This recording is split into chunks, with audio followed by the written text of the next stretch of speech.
Okay, how many of you like to telemarket? Or maybe you have somebody within your company that is a telemarketer.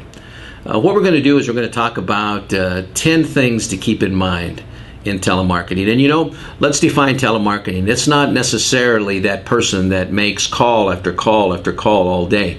It could be you yourself who makes a call or two on a potential customer. Really, that's telemarketing.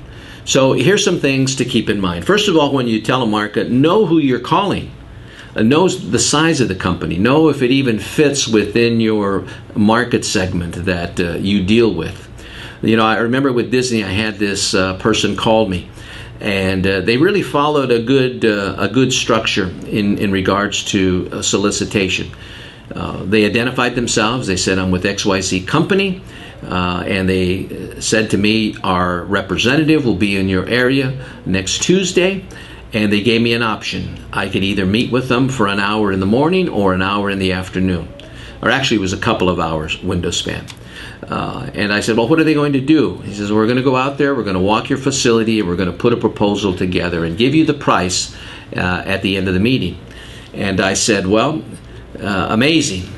Because at that time we had a couple of million square feet.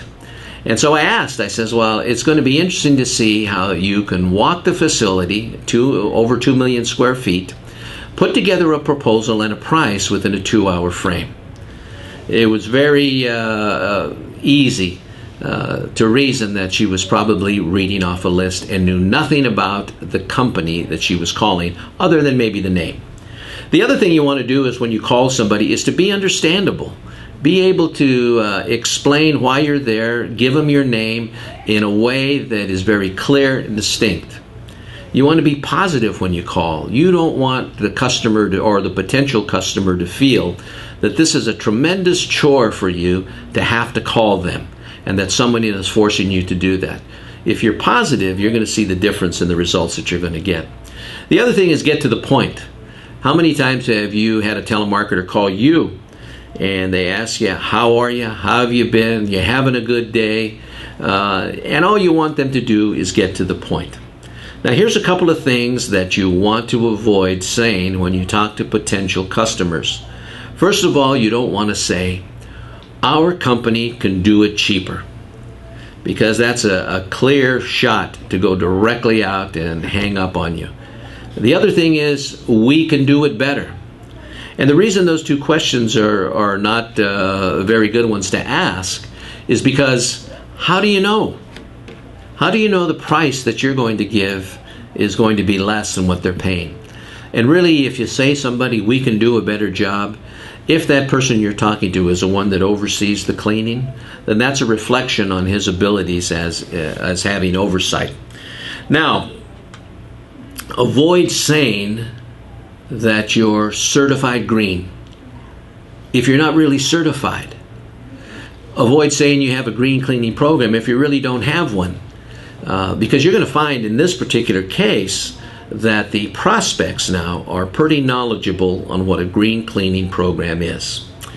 The other thing is, as I mentioned, don't say, "We would like to see you on such and such a date between the hours of," and because it doesn't make sense. In the old days, I have to admit, that was something that we always did.